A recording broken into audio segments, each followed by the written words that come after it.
As an actor, as a martial artist, as a human being, all these I have learned from martial art. How can I express myself totally and completely? Definitely, in the beginning, I had no intention or whatsoever that what I was practicing and what I'm still practicing now would lead to this to begin with. To express oneself honestly, not lying to oneself, and to express myself honestly. Now, that, my friend, is very hard to do.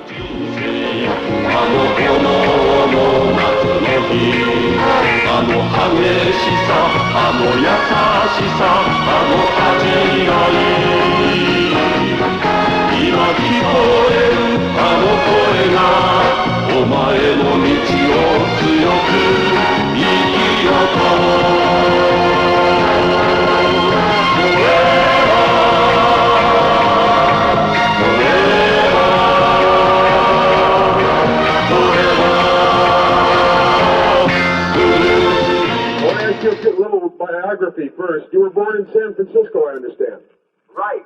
1940, November 27th, Sagittarius. Ah. A diplomat. And you moved to Hong Kong shortly after? Yes, when I was 3 months old. 3 months old, you moved to Hong Kong. Yes. And you were educated in Hong Kong? Partly, when I was, up to around 18 years old, Uh-huh. I moved back to the States, and I was attending the University of Washington in Seattle. I see. What was your major? Are you ready for it? Yes. Philosophy, man. Beautiful. I understand you were a child actor in Hong Kong. Yeah, I started acting when I was around 6 years old. What kind of things did you do? Well, mainly unimportant things. They're very important to me. For instance, Up to around when I was 18 years old, uh-huh. I did something like, a co-starring role. Other than that, it's kind of like, not that important. Were you in things with your father?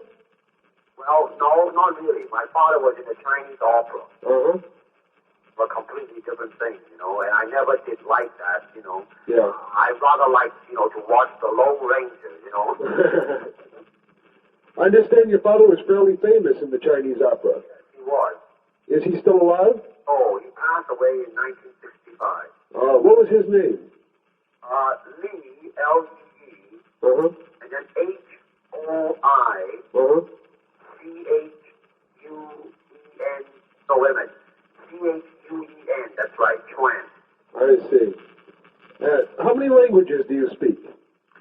Well, Cantonese, Yes. English, and a little bit of Mandarin. I see. And you make your films now in Chinese, I understand. In Mandarin, yes. In Mandarin they're made. Yes. I see. Was your mother in the theater too? No, she isn't. No? No. What is your nationality? What do you feel your nationality is? U.S., of course, because I hold a U.S. passport. I see. And, as soon as I finish with all these, things here, Uh-huh. I would like to move, back and, just stay there, You will move back to the U.S. Yeah. May I ask, what is your height? How tall are you? 5'7.5". 7.5. And your weight? 140. 140? And you don't have to answer this if you don't want to. What is your religion? None whatsoever. None. Do you believe in God? To be perfectly frank, I really do not. Okay. Did you ever have any other jobs besides being an actor? Yes. I was teaching martial arts. In the United States? Yes. In San Francisco or Los Angeles? Well, I had 3 schools, one in Oakland, Uh-huh. one in Seattle, Uh-huh. and one in Los Angeles. And then later on, I just closed them, and just taught private lessons. What were they called? My type of martial arts.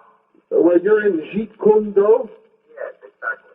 I see. Is that what the school is called? The Jeet Kune Do School? Well, I do not believe in school, you know. Uh-huh. I don't know whether you have read my Black Belt magazine article. Yes, I have. You have. Well, more and more I believe,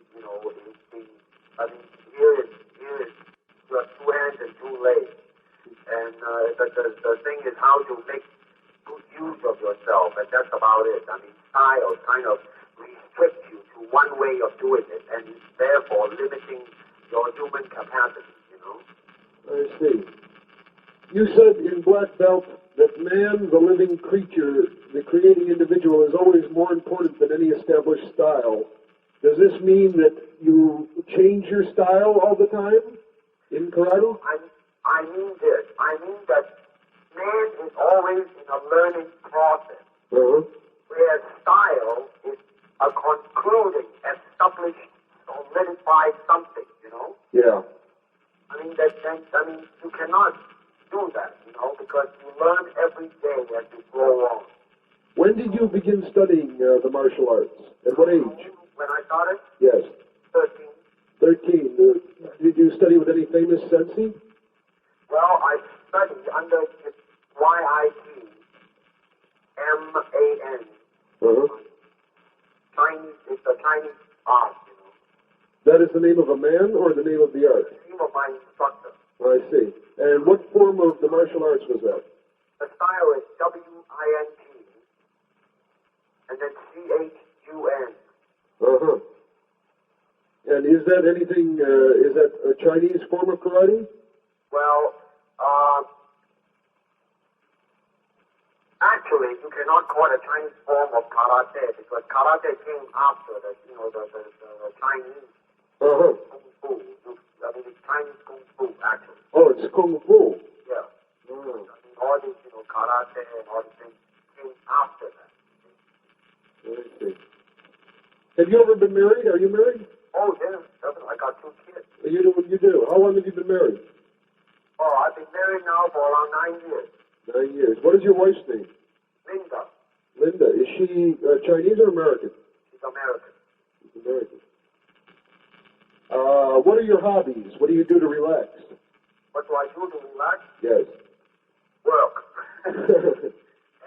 and work out and doing the things that I want, like taking movies and things like that. How many hours a week do you spend practicing Jeet Kune Do? Average around 2 hours a day. About 2 hours a day. Yeah. Is there a difference? You said something in the Black Belt article that there's no difference between a Japanese martial artist and a Chinese martial artist who come to Jeet Kune Do. Could you explain? Well, you see, like many people that come to an instructor, most of them, they say, hey man, like, what is the truth? Would you hand it over to me? So therefore, one guy would say, now, I'll give you my Japanese way of doing it. And another guy would say, I'll give you the Chinese way of doing it. To me, that's all baloney, because unless they are men with 3 hands, or they are men with 4 legs, there are different ways of doing it. But since we only have 2 hands and 2 legs, nationalities don't mean anything. These, you can say there are different approaches, We certainly must not limit to one approach. Yes. We must approach it with ourselves. Art is the expression of ourselves. Whereas if you go to a Japanese style, then you are expressing the Japanese style. You are not expressing yourself. You also say that life is a constant process of relating in talking about Jeet Kune Do. Yes. What do you mean by that? Well, you see, because, for instance, when I see a Japanese martial artist, I can see the advantage and I can see the disadvantage. In that sense, I'm relating to them, you see. And man is living in a relationship. And in relationship, we grow, you see. Yes.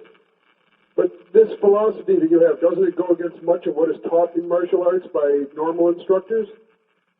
Well, I guess because, see, most of them, they are so doggone stubborn, Yeah. 200 years ago, I am taught like this, therefore, if you maintain that type of attitude, you had it. We will be still back in, we will never grow because, learning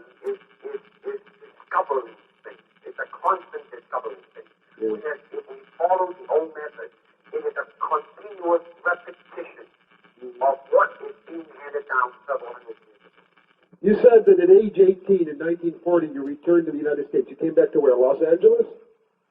In where now? 1958. You came back to Los Angeles? 1959. I went to San Francisco first. Uh-huh. And then I went up to Seattle. Oh, that's right. Then you went to school. When did you become a professional actor?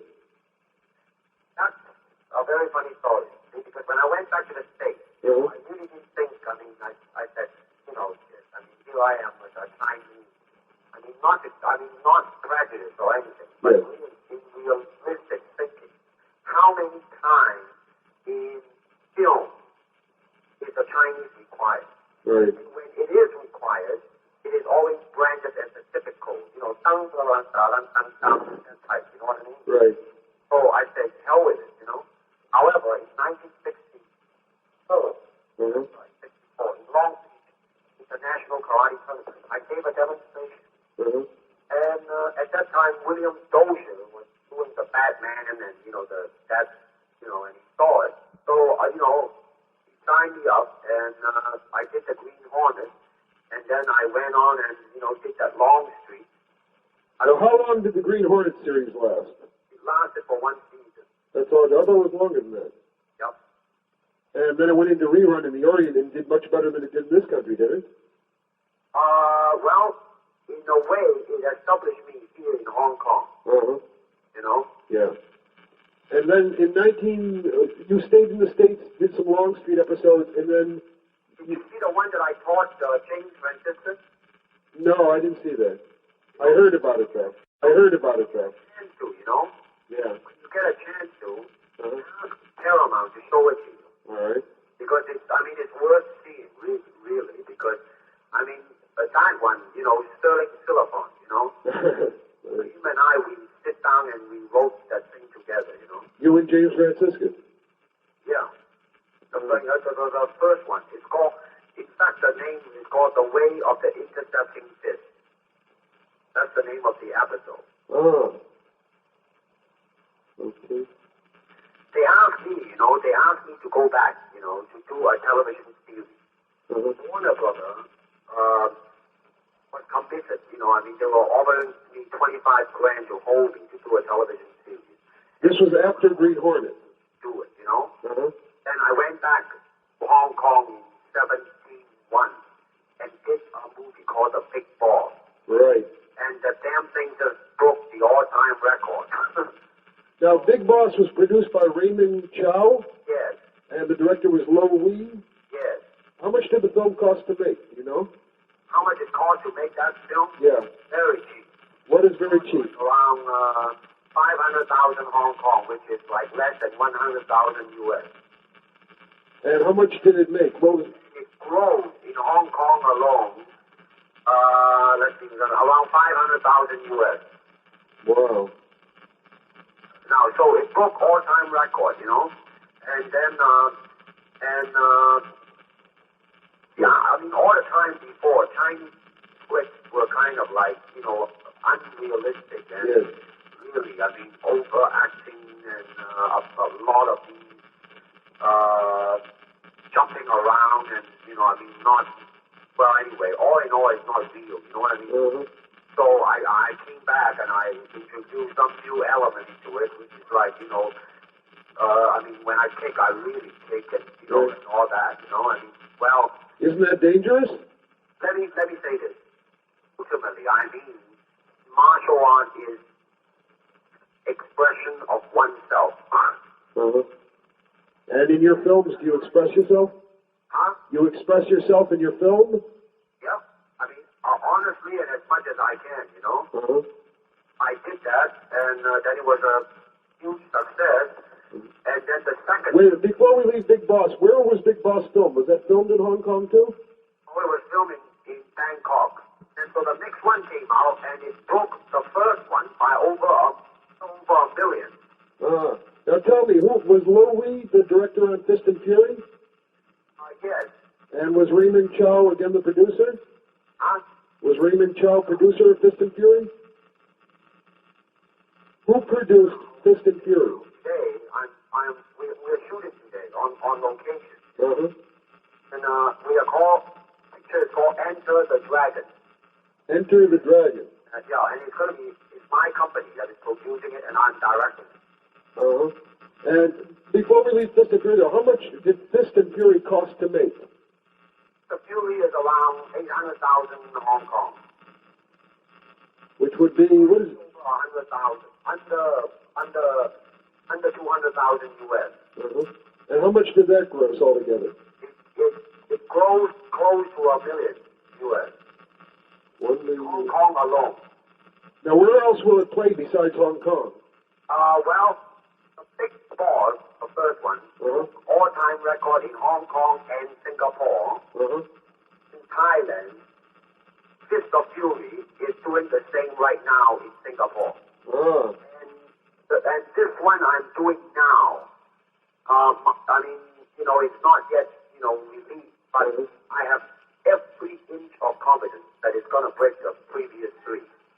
Now, Enter the Dragon is your new film, and you're producing this yourself. Chuck Norris, Chuck Norris. I know the name. Well, he is also in it. Uh-huh. He's on the location in Rome. What is the plot of Enter the Dragon? Well, it's really a simple plot of a country boy, going to a place where he cannot speak the language, but somehow he came out on top because he honestly and simply expressed himself by beating the hell out of him. And listen, say, I gotta go now because my lunch break is over and we have to start shooting. My producer just say that I don't even have time to eat my lunch now. Answer me just a couple quick more. Will your films be dubbed into English? Well, let me say this, that Warner Brother might be co-producing a film with us, and I am planning to do some films strictly in English. And I really have a feeling that it's just a matter of time that it will reach the States. I see. The Italian flicks, like Clint Eastwood type of a thing. And in the article in Black Belt, it said that you had been challenged by a lot of people who wanted to make their reputation by beating Bruce Lee. Is that still true? Oh, yes. Every damn day. In fact, the one who challenged me became a movie actor himself. Who's that? Company beginning to hire him, And of course, somebody, he was punched out by somebody after the film. They got into a fight. I mean, people challenge me, right? Right. They don't like it, so somebody else challenged the guy who challenged me. I mean, it's like that type of a thing. Do you enjoy being an actor? Yes, every inch of it, because it's my way of expressing myself. I mean, it's a phenomenal way, which is it never happened before. Like whoever got me to sign a contract with another company, they will be getting as a middleman. They will get $10,000 US. Can you believe that? I mean, it's getting to be like. I don't even believe it myself. Really? How has your life changed? Have you changed since you've gotten successful? I understand you're a cult figure in Hong Kong. You're very famous there. Well, it's changed in the sense that it's like I am in jail. You know what I mean? Really? Like what? I am like a monkey in the zoo. People looking at me and things like that. And basically, I like simple life and I like to joke a lot and all those things. But I mean, I cannot speak as freely as I could before because misinterpretation comes in and I mean all kinds of things. But it hasn't changed me basically because I know that in my process of being born and going to die, something happened which is breaking some record. I mean, which to me it doesn't mean anything. I mean, it's just something that happened. I mean, it didn't give me any, that I'm proud or I'm any, better than I ever was. I'm just the same damn old shit. When I look around, I always learn something, and that is to be always yourself and to express yourself, to have faith in yourself. Do not go out and look for a successful personality and duplicate him. Now, that seems to me that is the prevalent thing happening in Hong Kong. Like they always copy mannerism, but they never start from the very root of his being, and that is, how can I be me? I mean, you see, I never believed the word star. That's an illusion, man. I mean, that's something public calls you. You see, and when you become successful, when you become famous, it's very, very easily to be blinded by all these happenings. Everybody come up to you as Mr. Lee. When you have long hair, they will say, hey man, like that's in, man, baby, that's the in thing. But if you have no name, they will say, boy, look at that disgusting juvenile delinquent. I mean, too many people are yes, yes, yes to you all the time, you see. So unless you really at that time have gone through quite a lot and understand what life is about, and that right now, man, some game is happening, and realizing such that that is a game, fine and dandy, then it's all right. But most people tend to be blinded by it because, I mean, if things are repeated too many times, you believe in it and it becomes a habit. To be honest and all that, I am not as bad as some of them, but I definitely am not saying that I am a saint. Okay?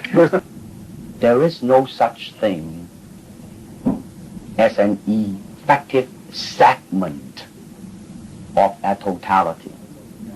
By that I mean, I personally do not believe in the word style. Why? Because unless there are human beings with 3 arms and 4 legs, unless we have other group of beings on earth that are structurally different from us, then there might be a different style of fighting. Now why is that? Because we have 2 hands and 2 legs now. The important thing is how can we use it to the maximum? In terms of path, well, straight line, curved line, round lines, they might be slow, but depending on the circumstances, sometimes that might not be slow. And in terms of legs, you can kick up straight, same thing, right? Physically, how can I be so well coordinated? That means you have to be an athlete. That means you gotta have jogging and all this basic ingredient, right? Now, and after all that, then you ask yourself, how can you honestly express yourself at that moment? And being yourself, when you punch, you really want to punch. Not you want to punch because trying to avoid not getting hit, but to really be in with it and express yourself. Now that is to me the most important thing, and that is how can I, in the process of learning how to use my body, to understand myself,